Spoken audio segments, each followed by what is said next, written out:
नमस्कार, कल्पना voice channel में आप सभी का स्वागत है। आज की हमारी कहानी है डिमांड। शादी को 3 साल बीत चुके थे। अब सोनम की गोद में एक नन्ही सी परी प्रिया खेलती थी। जैसे जैसे वो बड़ी हो रही थी, सोनम दोबारा से नौकरी करने से ख्वाब सजाने लगी। इसी बीच उसे एक बड़ी कंपनी से ऑफर भी आया, लेकिन बच्चे की जिम्मेदारी के कारण उसने उस ऑफर को ठुकरा दिया और घर की जिम्मेदारियां उठाने लगी। अब वक्त बीत रहा था। अब प्रिया 2 बरस की होने को थी। सोनम ने घर में रोजाना होने वाली नोक-झोंक और तकरार से मुक्ति पाने के लिए एक कंपनी में जॉब ज्वाइन कर ली। अब वो ऑफिस में मसरूफ रहने लगी, हालांकि दिन भर प्रिया की यादों में ही खोई रहती थी। सोनम ने एक दिन अचानक सासू माँ से कहा कि बच्चे की देखभाल के लिए कोई नैनी रख दें क्या? तो फौरन सासू माँ ने ये कहकर चुप करवा दिया कि नौकर की ज़रूरत तो मुझे भी है, तो मेरे लिए भी एक नौकर अपॉइंट कर लो। अब सोनम दिन भर ऑफिस में काम करती और फिर घर पहुंचकर बच्चे की देखभाल में जुट जाती। अब सासू माँ का झुकाव धीरे धीरे देवरानी की ओर बढ़ने लगा। सोनम के आने से पहले ही देवरानी और सासू माँ चाय नाश्ता कर लेते थे और उसे पूछने की बजाय ये कहकर वहां से उठ जाते कि रात होने को है, जरा जल्दी आ जाया करो। अब सोनम रात का खाना बनाने के लिए रसोई में जाती तो उसे न सास न देवरानी किसी का भी साथ नहीं मिल पाता था। कुछ वक्त के लिए काम वाली बाई ही रात का खाना बनाने लगी थी, मगर खाने का स्वाद बदल जाने की बात कहकर उसकी भी छुट्टी करा दी गई। अब हालात ऐसे हो चुके थे कि हर बात में देवरानी की सलाह पर काम होने लगे थे। मगर कहते हैं ना कि वक्त का चक्र घूमता हुआ अपनी जगह पर बहुत पहुंच ही जाता है। यहाँ भी कुछ ऐसा ही हुआ। अब देवरानी को लगा कि सासू माँ को वो अपने बस में पूरी तरह से कर चुकी है। फिर क्या था, उसने धीरे धीरे सासू माँ से गहनों की डिमांड करनी शुरू की। पहले पहले पहल तो वो उसकी सभी फरमाइशें पूरी करने लगी, मगर फिर धीरे धीरे वो उसकी चाल समझ रही थीं।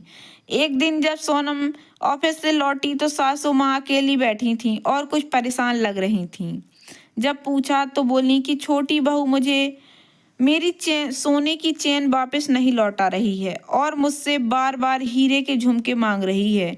अब सासू माँ को परेशान देखकर सोनम ने उन्हें समझाया और कहा कि आप इस बारे में देवर जी से बात करो। तभी सासू माँ के मुंह से निकला, तुम्हें तो इस घर में आए 5 बरस हो गए हैं, पर तुमने तो कभी कुछ नहीं मांगा। बहू और इसे देखो, अभी आए कुल 6 महीने नहीं हुए और बात बात पर नई चीजों की डिमांड करती है। सोनम ने उन्हें समझाया और हाथ मुंह धोकर रसोई में आ गई।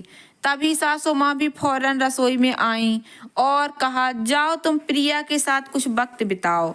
आज से रात का खाना छोटी बहू ही बनाएगी। अब कुछ देर बाद पिताजी भी ऑफिस से लौट आए। उन्होंने आते ही रोज की तरह प्रिया को आवाज लगाई और फिर उसको अपनी गोद में बैठा लिया। अब माँ जी की चिंता ज्यों की त्यों बनी हुई थी। उन्होंने पिताजी को छोटी बहू की डिमांड बताई और कहा कि वे छोटी बहू से उनकी चेन उन्हें वापस लेकर दें। अभी ये किस्सा सुलझा भी ना था कि छोटी बहू रोते रोते कमरे में आ गई और कहने लगी कि मेरा सोने का नेकलेस टूट गया है, मुझे ठीक करवाना है। अब पिताजी ने उसे चुप करवाया और एतवार को ज्वेलर के पास चलने के लिए कहा। अब एतवार सुबह छोटी बहू जाने के लिए तैयार थी। हालांकि देवर जी एक सीधे साधे और समझदार इंसान थे। उन्होंने कहा कि नेकलेस माँ को दे दो, वो भाभी के साथ जाकर ठीक करवा लाएंगी। मगर छोटी बहू कहाँ किसी की सुनती थी।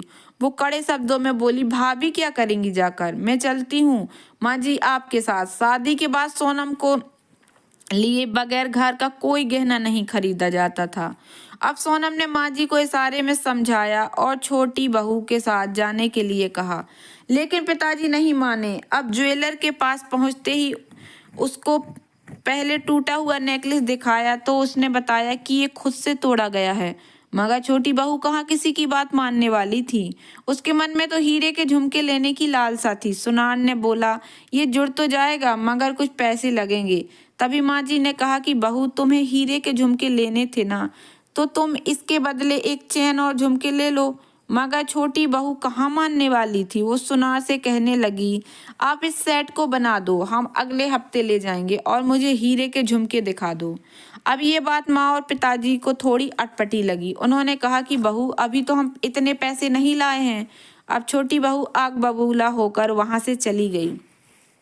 ये देखकर सुनार भी हैरान था।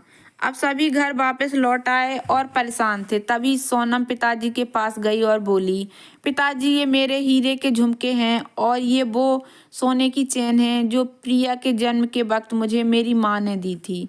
आप सभी ये चीज़ें छोटी बहू को दे दीजिए, फिर जब पैसे आएंगे तो नई बनवा दीजिएगा।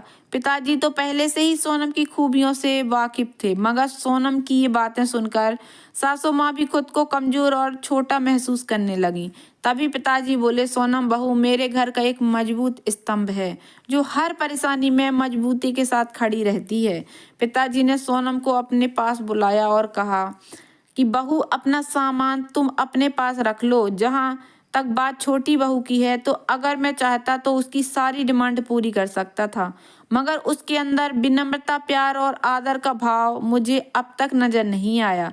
हो सकता है कि वो तुम्हें देखकर बदल जाए, मगर तुम जैसी हो बस वैसी ही रहना, एक मजबूत स्तंभ की तरह।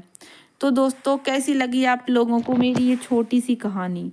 अगर कहानी पसंद आई हो तो प्लीज़ मेरे वीडियो को लाइक कर देना। चैनल पर नए आए हो तो प्लीज़ सब्सक्राइब कर लेना और ज़्यादा से ज़्यादा शेयर करना। धन्यवाद दोस्तों।